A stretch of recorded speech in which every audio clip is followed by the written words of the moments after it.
ya, chirurgis dan anatomis. Ini kira-kira klaim apa? Chirurgis apa anatomis nih? Yang ada geriginya. Chirurgis ya. Jadi membedakan itu adalah karena krem chirurgis ini memang tujuannya untuk menjepit, tapi kalau itu untuk membantu aktivitas. Ini klaimnya akan bisa balik. Dua-duanya kenapa chirurgis? Dua-duanya akan menjepit tali pusat kiri kanan ya.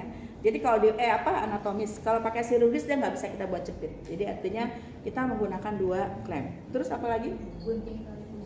Gunting tali pusat. Ya. Ini adalah gunting tali pusat. Ingat, kalau gunting tali pusat harus ada dengan seperti gunting perban, ada ininya. Ya. Ini yang mencirikan adalah gunting tali pusat karena ada ketika kita menggotong kita nggak akan kena. Misalnya kita gunting, ini kan kita jepit ya. Kita nggak mungkin ini kalau misalnya gunting episiotomi dia akan menunjuk. Jadi ini kita akan melindungi sebetulnya. Kita akan menjepit dia melindungi jangan sampai kena yang sekitarnya. Ini adalah gunting tali pusat. Kemudian apa lagi? Benang tali pusat. Sekarang sudah tidak berlaku. Ini zamannya dulu dan ini adalah steril semua. Setiap set steril. Kalau kami di Fatmawati set partes set itu udah steril semua. Kemudian infus set, kemudian dressing pack set. Jadi artinya kita punya udah di sterilisasi tuh udah jadi tinggal ngambil gitu. Jadi nggak ada lagi yang namanya ini zaman sekarang. Kalau zaman sekarang pakainya seperti klem, mungkin nggak ada ya, dijepit. Di situ ada tali pusat nggak? Coba nanti tali pusatnya dipinjam, ada nggak di dalamnya tali pusat? Plasenta maksud saya, plasenta ada. Plasenta. Ari-ari, bentuk ari-ari. Nggak ada. Berarti pinjam dulu. Pinjam plasenta, bilang plasenta. Ke lab. Tali pusat. Nanti kita nolong persalinan tali pusat. Kalau tali pusatnya nggak ada, kita bingung. Ya. Jadi udah nggak pakai ginian lagi. Tapi ini karena ada di situ, mungkin di situ harus diganti. Dititikin ya, kalau yang kira-kira nggak ada ya, di daftar kliniknya biar kita ganti. Yang terkini. Kemudian apa lagi? Setengah koher. Ini adalah untuk memecahkan ketuban. Bentuknya seperti ini adalah karena dia akan menoreh dari ketuban. Ya, nanti kita akan begini, langsung masukin tes. Jadi dia akan kalau ketubannya itu masih ada, kita akan begini, nanti akan melukai itu tadi selaput ketubannya, sehingga nanti ketubannya akan pecah dan akhirnya akan. Itu dia plasentanya. Ya, oke. Kemudian apa lagi? 1,5 pasang sarung tangan DTT. Apa? 1,5 pasang sarung tangan DTT. 1,5 pasang. Berarti satu. Satu udah setengah.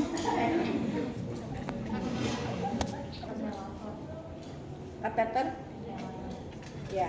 Kateter melaton itu sebetulnya bukan yang ini. Melaton itu sama dengan ini, tapi bentuknya seperti lihat sumpit atau sendok di McDonald atau di mana yang bentuknya begini. Pernah lihat nggak? Jadi bentuknya seperti itu, seperti kateter. Dan ini adalah kateter yang memang bisa dipakai. Ada Matt? Mat, aku manggilnya Matt. Si Ben kan? Iya. Lucu banget deh. Itunya nggak ada. Apa buat sambungannya nanti di apa? Ya udah, ini ya ntar masukin ke dalam itu nanti. Ini kateter ini ada ukurannya. Ada yang 24, 20, 28. Kalau pada laki-laki yang hipertrofi prostat yang mengalami namanya TUR, yang dikerok biar bisa lancar, biasanya sangat besar. Karena dia harus dipasang sampai beberapa lama setelah pos operasi ya. Jadi ini yang paling standar biasanya kita pakai 22 atau kita lihat nomornya di sini. Di sini kita lihat nomor ini adalah 18. Udah kecil 18 ada yang standar ya. Dan ini sebetulnya saya pikir kita juga klisma itu sekarang ada yang namanya YEL. Kita ngomong klisma ya kemarin. Yang namanya YEL untuk bisa biar BAB ya. Kemudian apa lagi? gunting episiotomi. Ini yang membedakan antara gunting perban dengan episiotomi ya. Nih, tuh. Kita akan menggunakannya seperti ini. Ketika kita menggunakan apapun untuk melukai perineum, kita akan seperti ini. Jadi kalau bisa jangan sampai ada episiotomi ya. Ini hanya persiapan karena saya di sini tidak akan menjelaskan bagaimana melakukan hacking. Kita hanya mencoba dengan yang tanpa ada episiotomi. Dan kalau kita mau menggunting nanti kita akan lihat di sana bagaimana kita menggunakan episiotomi. Apalagi kasa. Kasa itu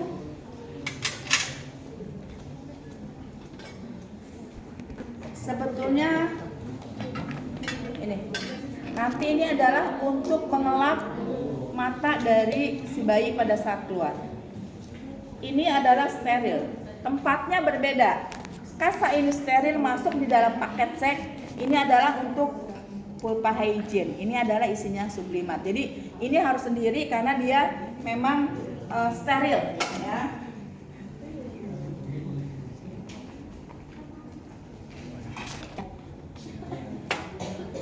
Terus speed 2,5 cc. Ini nggak usah digeser aja. Kebanyakan speed cukup satu aja yang udah dibuka. Ini speed untuk oksitosin.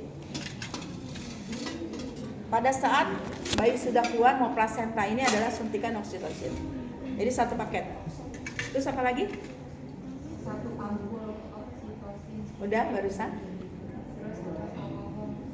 Kapas alkohol ini adalah untuk suntikan. Saya pikir untuk suntikan intramuskuler pada saat nanti kita. Oke. Biasanya sekarang kita udah pakai swab. Yang itu ya, udah nggak pakai zaman ini lagi ya. Terus ya? Gelek ya tulisannya. Bukan itu ya, gelek buat play ya. Ini adalah ini. Iya, gelek itu buat play yo. Apa namanya? Yang ganja. Gelek itu ganja. Beneran ibu kan tahu kan, ibu ganja kan? Itu buat play. Ini adalah ini. Sebetulnya ada yang namanya section pump itu nggak kayak begini. Ini saya nggak tahu dia belinya kayak gini. Jadi ini adalah ketika nanti bayi baru lahir keluar. Jadi kita akan begini caranya, kita tekan dulu. Ini aja tekan gini ya, gitu masukin ke hidung. Nanti kita taruh ke hidung bayi, dia akan narik. Ya. Malah kalau dulu masih pakai yang panjang di section itu pakai set gitu untuk mengeluarkan andil dari hidung pada saat bayi baru lahir. Jadi kita tekan dulu, set. Nah, baru kita masukin ke hidungnya. Kita lepas. Nah, dia akan narik. Jadi jangan begini baru kita masukin. Jangan. Jadi kita tekan dulu, langsung dia akan nyedot dengan sendirinya. Kalau di sini kita langsung sedot, masa masuk udara dia lagepan. Jadi kita kalau bayi kita gituin masukin udara masuk dia lagepan. Jadi kita tekan dulu, baru kita lepas dia akan menarik. Itu namanya pump section ya. Oke, apalagi? Dua kain ini bisa untuk nanti ibu bayi baru lahir untuk ibunya ya. Kita pisahkan antara ibunya dengan ini dedetnya nih untuk desinfektan ya. Ini gel. Kita pisahkan untuk ibunya dan untuk bayinya. Jadi ini lebih kepada kain untuk bayinya ya, sama ibunya. Di sini ya. Terus apa lagi? Dua handuk. Oke. Terus plastik. ini untuk dipakai kita sebagai APD.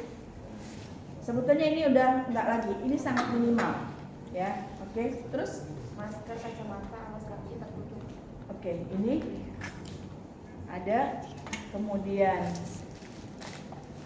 masker. Jadi masker. Ini maskernya saya nggak pakai dari kemarin karena udah dari kemarin. Terus apa lagi? Perlak. Ini pada saat kita taruh di bawah ibu. Terus Doppler untuk meriksa tadi ya, ini ada. Terus densimeter artinya alat pemeriksaan kadar-kadar vital. Oke. Stetoskop sama. Terus larutan klorin 0,5. Jadi artinya di sini harus ada yang namanya larutan klorin.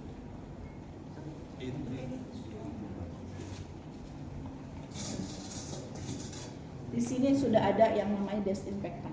Nanti kita pakai ya. Di sini bentuknya seperti ini kita taruh.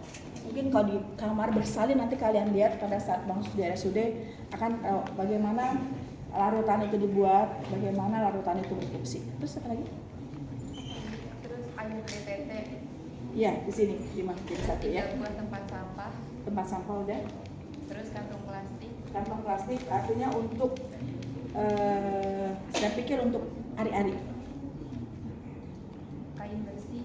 Dan kain bersih untuk ibu. Ada satu yang sampai sekarang ini adalah ini ada kain bersih ada 2 tadi ya. Terus apa lagi? Terus pembalut. Pembalut udah. Ini untuk ibunya nih semua. Terus gurita kita nggak pakai gurita lagi sekarang. Ibunya mungkin bisa. Terus wasap untuk memandikan ibu setelah selesai persalinan dalam 4. Celana dalam juga sama. Ibu. Terus mematahkan ampulasi. Mematahkan ampul. Oh, ini udah mulai fase kerja. Itu berarti persiapan alat ya. Kalau sudah fase kerja itu kita udah mulai menyiapkan dari segalanya ya. Jadi seperti ini. Kita dekatkan nanti kalau di kamar bersalin nggak seperti ini ya. Jadi harus tahu dulu ini sangat apa namanya DDT. Ini cairannya sudah ada semua. Oke. Sekarang kita ke fase kerja seperti tadi. Mungkin itu boleh dibawa ke sini. Ini langsung udah ke proses ya.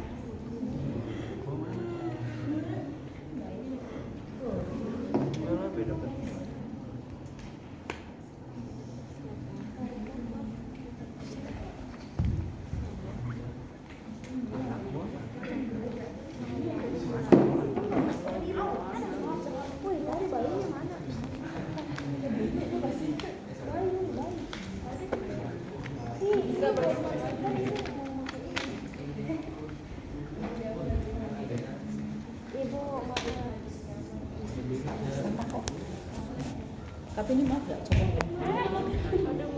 Coba semua. Kita jangan lupa tutup kemudian kita bilang ini sudah pemeriksaan lengkap, silakan siapa yang mau mendampingi ibunya di dalam. Fase-fase di dalam itu fase-fase. Ada nggak handskun yang on steril? Siapa yang punya? Kalau janda ada. Hah? Kalau janda ya orang tua. Nggak mungkin janda. Kecuali hampir di luar. Orang janda, orang hamil nggak boleh diceraiin. Paling nggak ada lah yang. Saya nggak tahu nih ampul saknya sebetulnya ini yang kecil ini nggak ngerti untuk apa. Kalau ampul sak ya mungkin anggap aja ampul sak. Hah? Kan nggak boleh cerai. Boleh juga, tapi kan dia anaknya masih tetap nggak ini. Sampai sekarang nunggu lahiran dulu. Tapi kalau dia untuk pengakuan dari dia memang yang bertanggung jawab sih boleh-boleh aja. Tapi sekarang kayaknya aku nggak tahu dia udah nggak main deh itu. Yang penting hamil pun nikah, gitu ya. Ya artinya yang penting ada hijab. Oke. Sekarang gimana? Yang pegang, tolong dipegang ya, ikutin itunya ya, urutannya yang tadi internasional ya. Jadi nggak usah di ini dulu. Jadi setelah kita semua kita cuci tangan, kita siapkan alat, kemudian kita pakai APD, ya. Ibunya kita sudah edukasi.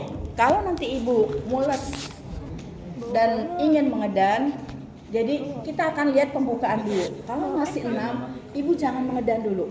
Ibu silakan tarik nafas panjang, lepas pelan-pelan atau menghadap ke arah punggung bayi. Kalau dia misalnya dia akan mengirim ke arah punggung kanan dengan harapan dia akan menyesuaikan posisi dengan proses persalinan ya. Kalau dia di punggung kiri atau kalau masih bisa jalan-jalan, misalnya masih 2 nih, boleh jalan-jalan. Atau misalnya masih pembukaan belum ini bisa jalan. Jadi Ibu nanti kalau udah kita lihat hisnya sudah sesuai kan, fase aktif itu sama fase akselerasi dan lain di dalam proses persalinan ada 2 ya. Jadi kita bisa, oh ini dia udah mulai memang hisnya kita harus tahu. Kemarin kan ada presentasi kan hisnya sekian menit, harus bisa setiap 5 menit berapa kali. Ya kan ada pemantauan dari patograf ya. Dan ini sangat minimal menurut saya. Kita dengan saat ini kita pakai seperti ini kita kurang pas ya. Artinya kita harus pakai ini. Mungkin saya pakai maskernya, masker saya aja kali ya. Nggak pakai ya, harusnya pakai sepatu bot seperti ini. Jadi APD itu harus untuk kita sebagai penolong persalinan. Karena apa? Nanti ketika nggak pakai masker, kemudian kita nggak pakai kacamata, ketika ada dia misalnya pasien HIV atau pasien dengan kemarin COVID, itu akan sangat proses penularannya menjadi lebih ini. Tetapi memang pada HIV itu kan dia tidak boleh lahir spontan, dia harus dilakukan seksio untuk meminimalin penularan terhadap. Tetapi kita misalnya ada pasien dengan gonorrhea atau pasien dengan masalah PSK dan lain, kita mesti jaga itu dengan ini tadi, dengan apa? Dengan klorin dan lain-lain. Jadi kita menjaga itu. Kemudian setelah kita cuci tangan semua, kemudian kita siapkan untuk pemeriksaan PD dan mungkin kita akan coba menyiapkan tadi oksitosin ya. Kita pakai ini satu aja sebetulnya kalau kita lihat untuk pemeriksaan dalam. Dimana kita harus mengetahui pembukaannya berapa ya. Harusnya ini steril ya, steril. Tapi karena steril nggak ada, kita akan coba ini. Kita anggap aja ini kan dijatuh, ini kan steril semua. Kita harusnya seperti ini. Ini tangan steril, ini harusnya adanya di luar, enggak di dalam yang steril. Kita ada di luar. Ini sudah kita masukkan seperti tadi, jangan lupa ini adalah misalnya masih steril. Kita langsung buka, langsung kita masukin ini ya. Ini kita nggak apa-apa ngambil karena sama-sama steril ya. Jadi kita ambil, kemudian kita buka, ini kita taruh tempat sampah.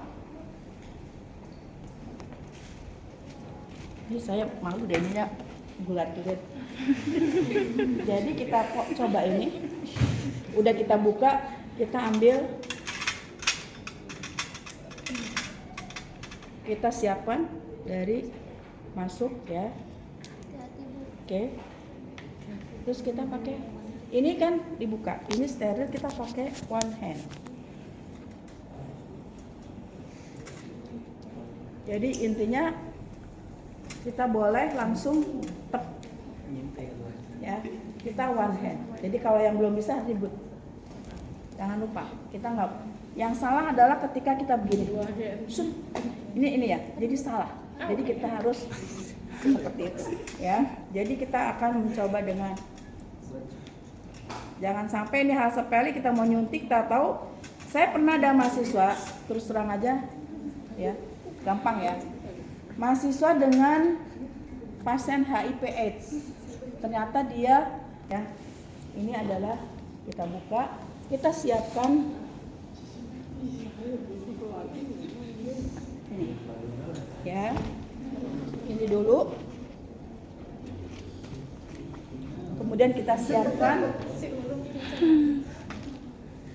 ini, kita siapkan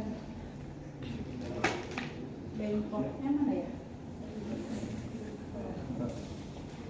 Tadi ada bengkok, oh di situ ada bengkok nggak sih?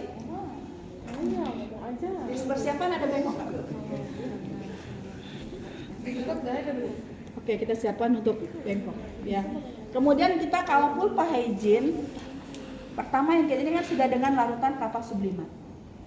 Maka kalau kita menggunakan sekali juga nggak apa-apa, 2 kali juga nggak apa-apa, tapi dengan teknik ya. Kalau untuk yang pertama yang kita bersihkan labia mayor apa labia minor? Mayor. Ya. Jadi kita ambil yang sebelah sini. Ini kita pakai yang sebelah sini. Sini, ya. Kemudian yang kedua adalah labia minor. Jadi kita pakai yang sini. Kita pakai yang sini. Jadi nggak bekas ya. Kemudian kita pakai langsung ke bawah. Kita akan melakukan yang namanya VT, vagina torsi. Jadi kita akan masukkan seperti ini. Ini sudah bersih, kita akan masukkan. Ini begini, ya. Maka kita akan lihat. Ini karena di luar, jadi tidak tahu kelihatan. Nah, tapi kalau kalian lihat di dalam, tangan kita mekar begini. Ya. Kalau dari luar nggak kelihatan, karena kan kita begini nih. Tangan kita begini nggak kelihatan kan. Tapi karena ini pantum, kita coba ini kita akan mekar. Kita lihat kira-kira berapa sentimeter sih?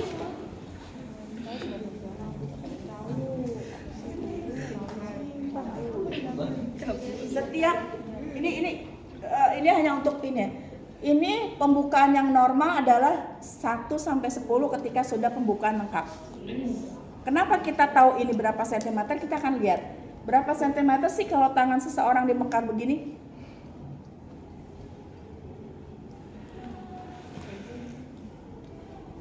Tuh. Ya. Jadi apabila kita sudah segini pas 10 cm. Berarti tangan kita kalau sudah begini berarti 10 cm. Saya nggak tahu kalau tangan yang besar sama apa enggak. Tapi intinya kita untuk melihat itu adalah dari pembukaan ini ya. Itu yang coba saya memudahkan untuk bagaimana kita tahu itu adalah 10. Tadi kita sudah periksa DJJ-nya, kita sudah periksa letak punggungnya, kita tahu letak punggung kanan DJJ-nya 132. Sehingga tadi kita nggak usah melakukan pemeriksaan TTP lagi sama pemeriksaan dengan menggunakan Doppler. Setelah selesai semua, maka kita akan lepas. Ini mungkin kita rapikan dulu, ya. Kemudian kita rapikan dulu. Dan ini kita masukkan ke dalam kapas yang sudah ada sublimatnya. Sekarang kita siap-siap. Ada satu yang kurang, di mana harusnya ada. Harusnya di sini ada yang namanya duct steril. Ya, tapi di sini nggak ada. Harusnya warnanya putih. Paling tidak, saya pakai ini. Harusnya ada. Ini steril. Kita akan siapkan. Ini harusnya lebih besar. Kita akan siapkan di sini. Tapi kita sudah pakai handscoon-nya udah 2 ya. Handscoon-nya benar-benar sudah 2. Jadi artinya kita sudah pakai yang namanya handscoon steril. Ya, jadi ini diletakkan ketika handscoon-nya steril. Ya, saya udah tinggal ada satu pasang aja ya. Benar nggak di situ handscoon steril langsung dipasang? Kita langsung sini. Ya, kita bilang ibu, mungkin ada yang bisa dorong nih. Bapak bisa. Kelihatan nggak? Dari sini aja. Ya, jadi kita udah mulai untuk melakukan pertolongan persalinan. Ibu, sekarang ibu pembukaannya sudah 8-10, sudah lengkap 10. Jadi ibu, kalau sudah ibu mulus silakan ibu langsung ngeden seperti yang sudah diajarkan. Dan bapaknya sudah mendampingi, ya. Nanti ibu harus punya kekuatan ya. Silakan. Nah, ketika ibunya sudah mulai, kita akan taruh handuk di atasnya. Sebelumnya mungkin anduk di atasnya dulu ya, karena ini adalah anduk untuk bayinya ketika lahir. Ya tadi urutannya harusnya anduknya duluan, baru pakai handscoon. Karena ini kan adalah bersih, sedangkan kita adalah steril. Jangan sampai kita udah steril, kita pegang kemana-mana ya, itu prinsipnya ya. Jadi harusnya tadi ini dulu, ini baru pakai steril karena ini adalah steril, dan ini adalah tidak steril. Jadi harusnya pakai yang semua yang steril. Ibu silakan, nanti kalau ibu ya dia akan ngeden, posisi kita adalah menahan perineum. Di sini ya. Kita akan menahan. Kemudian kita langsung sudah begini, menahan atas. Jadi ketika nanti bayinya keluar, bisa didorong bayinya keluar. Terus ya ibu, terus bu, iya. Susah ya? Siapa ya? Buka deh ininya, buka deh. Nah, ya masuk aja tangannya gitu. Nah, Emang melahirkan tidak ya, ini jadi susah juga nih. Saya jadi, ini bisa ruptur nih. Aduh. Terus dorong, terus. Aduh, Dikit lagi Bu. Sampai sini aja nih. Jangan sampai kelebihan ya. Setelah ini kita lihat, maka kita akan lihat adakah lilisan tali pusat atau tidak ya. Kalau misalnya nggak ada, kita langsung dan kita akan mencoba langsung kita putar ke sini ya, otomatis ya. Nanti kita langsung 1, 2, 3 dorongin. Nanti ini kita udah dilapin dulu, tunggu. Kasanya dibuka ya. Jadi ini tadi ketika ini kita harus lapin ya, lapin semua segala macamnya, baru kita ini langsung ini ya. 1, 2, aduh melewat. Terus ya.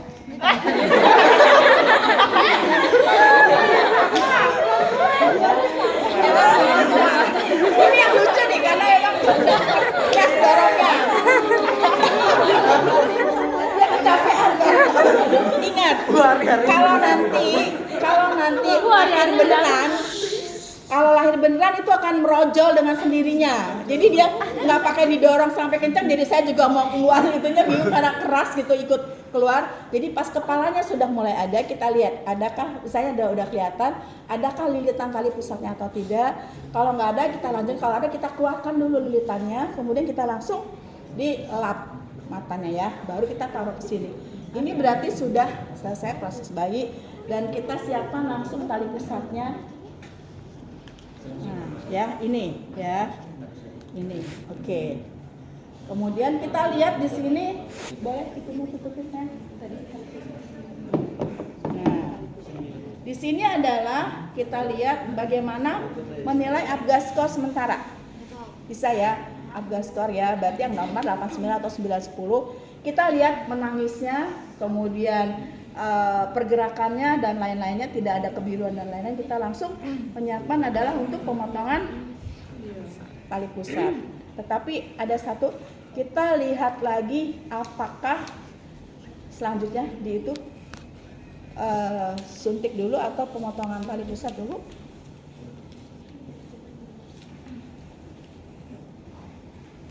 Pemeriksaan pundus, adakah bayi atau apa, atau langsung mungkin kita langsung melihat apakah ada bayi lagi di dalamnya ya. Jadi kita akan lihat bayi lagi di dalamnya atau ada, langsung kita suntikan oksitosin. Ada? Saya hanya mencoba urutannya, suntikan oksitosin dulu atau pemotongan tali pusat dulu secara SOP ya, secara itu ya.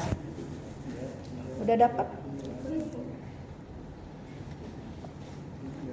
Udah dapat? Melakukan pemotongan tali pusat ya. Pemotongan tali pusat caranya, ini kita tadi ada? Oke.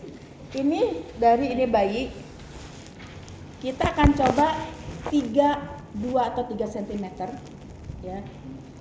Kita akan begini, kita langsung pasang. Ini klaim pertama ya. Oke.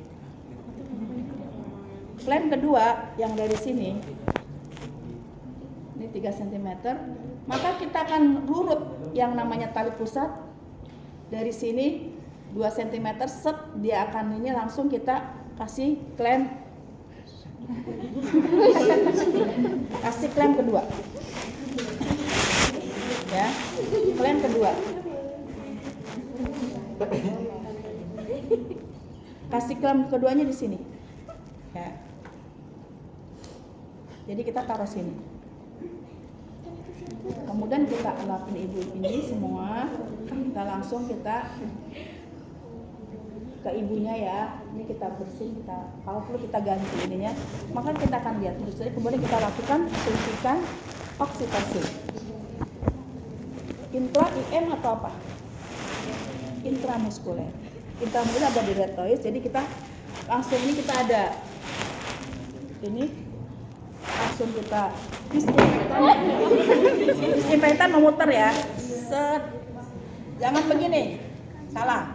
Jadi set gitu ya, langsung kita ke tempat sampah kemudian kita ambil, kemudian kita suntikan, ya kita aspirasi dulu, baru kita suntikan. Oke ya, jadi artinya jangan sampai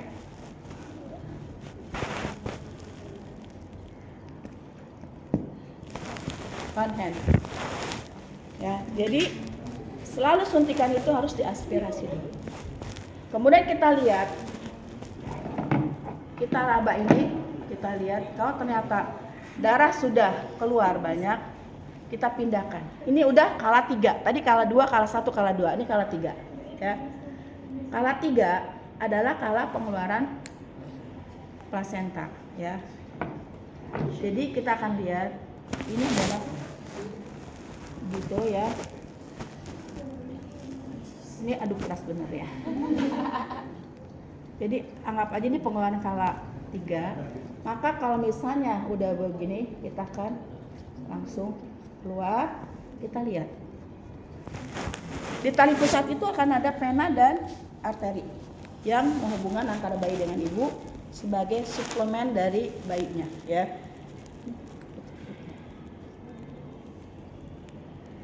Kemudian kita akan lihat biasanya ada lobus-lobus yang namanya dilihat di sini. Kalau dia ternyata ada tertinggal satu ini, maka akan terjadi perdarahan dari dari postpartum ya. Jadi sisa-sisanya udah itu kita taruh. Kemudian ketika lepas semua kita akan taruh di baskom yang sudah disiapkan tadi, plastik itu ya yang sudah disiapkan, maka akan kita taruh. Kemudian kita langsung ini udah IMD ya, bayinya sudah menyusui. Jadi kita akan ambil yang namanya kapas tadi. Belahin aja ya, ini kapasnya ada di sini. Ya, kapas tadi ini steril semua ya. Kita akan melihat apakah ada robekan atau ada sisa. Kita akan lihat, kita akan tekan begini ya. Kalau ternyata dia cuma grade 1, grade 2, tidak perlu dilakukan hecting ya. Kalau dia memang nanti adanya tinggi, kita akan lakukan hecting. Jadi kalau lakukan hecting biasanya kita berikan anestesi dulu ya, anestesi lokal sampai dia suntik. Kita siapkan hecting, kita siapkan benang, kita siapkan juga tadi lidokain untuk anestesi. Kalau misalnya nggak ada, kita langsung bersihkan semua yang sudah. Jadi kita akan memberikan itu kan, kita pakai handscoon seperti biasa. Kita akan merapikan mulai dari memandikan semua. Ini bayinya juga sudah, bayinya setelah IMD pasti diurus sama petugas lain, biasanya perawat. Dan ini murni adalah sudah ibunya ya. Jadi artinya murni sudah ibunya, di mana kita sudah harus, ini bayinya sudah dibawa sama yang lain. Kemudian kita memandikan, kita siapkan seperti ibu sudah melahirkan, kita pasangkan terkait dengan dalam dan lain-lain, dan kita sudah rapikan. Kemudian kita akan membungkus ibunya untuk ini dirapikan semua ya. Kan sudah pakai udah pakai celana, kemudian kita rapikan dan kita langsung membungkus bayi sambil kita. Ada yang tertinggal nggak di proses persalinan di situ? Ada ya. Jadi ini kita biasanya kalau untuk ini kita akan seperti ini ya. Ingat, kalau kita membalikan pasien pada saat dia postpartum, kita harus begini, dia lebih ya. Jadi kita suruh ke sana, miring ibu, misalnya miring, kita masukin ya ini. Jadi ininya langsung ibunya ke sini.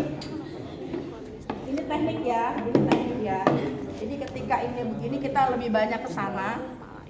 Kemudian dia miring ke sini ya. Maka kita akan melihat ini udah tinggal. Bukan ya? Jadi gitu. Tekniknya sederhana sehingga kita nggak usah ibu pantatnya angkat, kita udah begini tuh. Ya. tapi ini kurang panjang juga. Jadi artinya kalau ini selimut kecil kalau kita pakai itu, jadi ini mungkin diiniin, di dekat ke sini gitu ya. Jadi kita nggak usah, ibu angkat cukup dengan sekali miring kiri miring kanan ini sudah tertutup. Jangan geser lagi kan mesti sakit ibunya kan. Jadi kita untuk praktisnya gitu dulu. Jadi diapain dulu, ini kan perawatan dasar. Ini sebetulnya teknik yang udah biasa kita mencoba biar memudahkan ibu di dalam mobilisasi. Kalau misalnya ternyata tadi kurang, kita coba begini. Ya, nih. Berarti dia tidak akan gitu. Ya, tuh. Ini ada lebihnya. Ini sebetulnya sangat kita bisa buat gitu. Kita selalu kayak stick laken ya, begini makanya tinggal kasih ke sana kita pindah gitu. Ya, sebetulnya simpel. Jadi ketika udah semua, maka kita langsung cuci tangan dan kita masukkan semua ke dalam larutan yang sudah tadi ya, pakai fluffy tadi. Mungkin itu proses ini, apakah ada yang tertinggal? Kita cocok semua, tensi nadi, kemudian kontraksi uterus. Setelah itu kita istirahatkan, setelah 2 jam biasanya pindah ke ruang rawat inap. Ibunya sudah rapi, bayinya juga sudah dirapikan, mungkin tinggal dikasih nanti dirawat gabung. Ya, kira-kira ada yang mau bertanya terkait dengan ini?